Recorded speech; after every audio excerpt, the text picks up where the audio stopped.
Salut tout le monde! Aujourd'hui on se retrouve dans une vidéo spéciale Corona.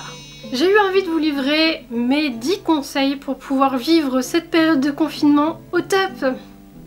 Bon alors tout d'abord, si j'avais envie de faire cette vidéo, c'est surtout parce que j'ai déjà eu l'occasion de me retrouver coincée toute seule dans un studio de 20 mètres carrés pendant longtemps et c'est pas forcément très marrant. Donc je voulais vous partager avec vous quelques-unes de mes idées que j'ai déjà appliquées et qui permettent en général de rester de bonne humeur et de garder le moral.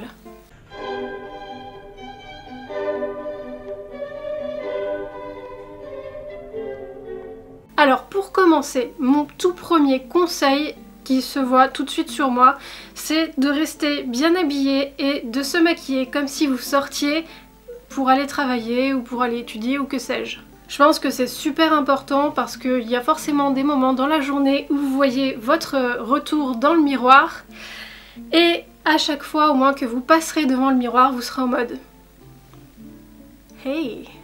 Ça peut paraître complètement futile, mais c'est vraiment un conseil qui fonctionne, surtout si vous avez l'habitude de vous maquiller de manière assez exhaustive le matin. En fait, c'est surtout que vous verrez qu'au début, beaucoup peuvent se dire super, je vais pouvoir rester en pyjama et ne rien faire toute la journée, mais vous verrez qu'au fil des jours, rester en pyjama toute la journée, ça porte vraiment atteinte au moral. On a l'impression de ressembler à un gros sac. Ensuite, mon deuxième conseil, c'est de ranger et nettoyer chez soi. Et ce conseil s'applique d'autant plus si vous vivez dans un petit studio. Pourquoi? Parce que c'est une question de morale aussi. Si vous devez rester enfermé dans un endroit qui est poussiéreux ou encombré ou mal éclairé, où il y a de la vaisselle qui traîne, des affaires qui traînent dans tous les sens, vous verrez que ça vous déprimera d'autant plus de ne pas pouvoir sortir. Et surtout, le fait de pouvoir nettoyer et ranger, c'est une super bonne activité. En mettant un petit peu de musique, ça met en général de bonne humeur de voir le travail qui est enfin fait. Ensuite, je vais vous donner une série de petites idées qui me concernent exclusivement. Vu que je suis enceinte et asthmatique, moi ça fait déjà 2 semaines que je ne sortais quasiment plus. Donc c'est des conseils que j'ai pu appliquer et qui me conviennent tout à fait et j'espère que ça pourra vous donner des idées. Alors en premier, comme vous avez pu le voir dans cette vidéo, je me suis dit que je pouvais rattraper le retard que j'avais sur tous mes livres. Il se trouve que quand je suis entrée dans ma période de grosses nausées, j'ai complètement arrêté la lecture parce qu'en ce moment je suis complètement crevée. Et bien là je me force à le refaire puisque ça permet de ne pas s'ennuyer pendant la journée. Et puis bon, c'est toujours agréable de s'endormir avec un petit livre. Ça permet d'éviter l'excitation due à la lumière bleue des écrans. D'ailleurs dans cette vidéo vous pouvez aussi voir que je suis du genre à mettre des paillettes et un chapeau même si je ne sors pas.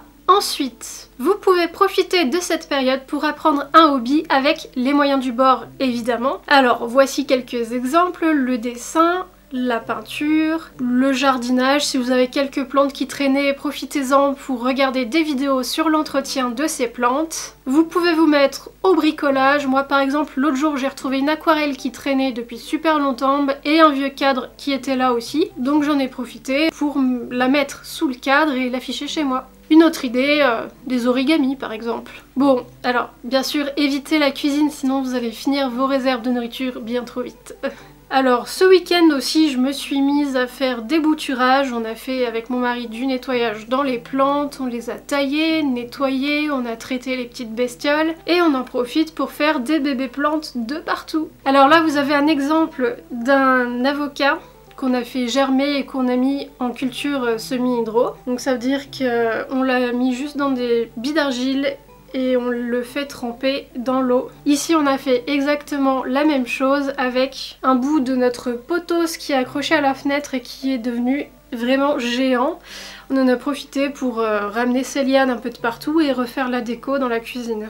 Ensuite, une autre idée, vous pouvez en profiter pour faire de la photo par exemple. Alors ça c'est un sujet que j'avais lancé sur Instagram il y a un petit moment. Il y a beaucoup de personnes qui nous disent sur Fashion Oddity qu'elles n'osent pas se lancer dans les défis qu'on propose tous les mois. D'ailleurs si vous voulez en savoir plus sur Fashion Oddity, c'est en barre d'infos. Et donc par rapport à ces défis, elles disent souvent qu'elles n'osent pas se lancer parce qu'elles ont peur de ne pas paraître assez professionnelles par rapport aux autres photos qui circulent sur le groupe. Eh bien c'est le moment d'apprendre des techniques de photo. Le matériel photo ne fait pas tout. Aujourd'hui, avec les smartphones, on fait d'aussi belles photos qu'avec des appareils réflexes utilisés en automatique. Faut surtout pas faire ça. Donc apprenez des techniques de cadrage de photos, de retouche de photos, de composition photo. Et lancez-vous un objectif, c'est ça qui marche le mieux.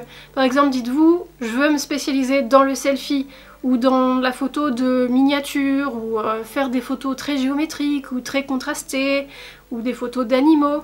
Faites-vous plaisir, c'est le moment, racontez votre histoire. Un autre conseil, c'est de prendre des cours en ligne. Donc pas forcément par rapport à des loisirs créatifs, hein, ça peut être par rapport à vos études, à votre métier, si vous avez envie d'acquérir de nouvelles compétences. Je vous conseille le site Coursera. Et il y a des cours en anglais et en français, et puis certainement dans plein d'autres langues. Il y a pas mal de modules que vous pouvez trouver gratuitement, et ce sont pour la plupart des formations qui sont certifiantes, c'est-à-dire qu'à la fin, vous pourrez mettre sur votre CV le fait que vous avez une certification dans le domaine, et donc que vous avez suivi des cours et que vous êtes compétent niveau théorie. Donc ça, c'est vraiment une excellente idée si par exemple vous voulez prendre des cours en community management ou en marketing ou peu importe, il y a vraiment tout. Vous pouvez aussi en profiter pour apprendre de nouvelles techniques de maquillage. Je compte d'ailleurs mettre un tutoriel pour pouvoir apprendre à faire ce genre de maquillage à la Twiggy cette semaine ou en début de semaine prochaine. En tout cas, le tournage est prévu pour très bientôt.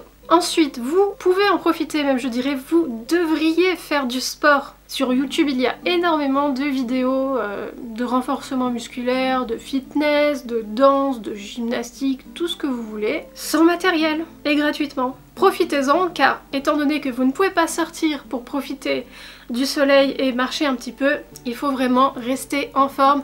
Ça, c'est aussi quelque chose de super important pour votre morale. Et enfin, dernier conseil, qui pourrait d'ailleurs faire partie des tout premiers en fait. Il s'agit d'appeler votre famille et vos amis, surtout si vous savez que certains sont restés seuls et qu'ils n'ont pas eu la possibilité de rejoindre un plus grand appartement et qu'ils sont coincés dans un 18 mètres carrés. Prenez contact avec ces gens, ça leur remontera le moral et ça les soutiendra dans l'épreuve. Et voilà pour mes 10 conseils. Donc comme vous avez pu le constater, ça tourne surtout autour du développement personnel et de l'apprentissage, et aussi un petit peu de l'entraide entre les personnes.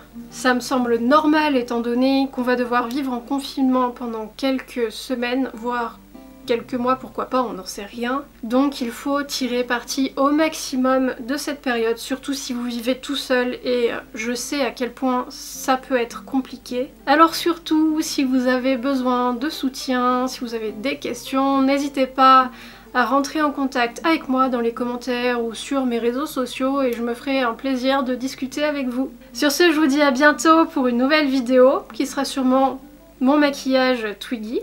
Alors en attendant, portez-vous bien, bon courage à tout le monde et surtout essayez de garder le sourire. À bientôt!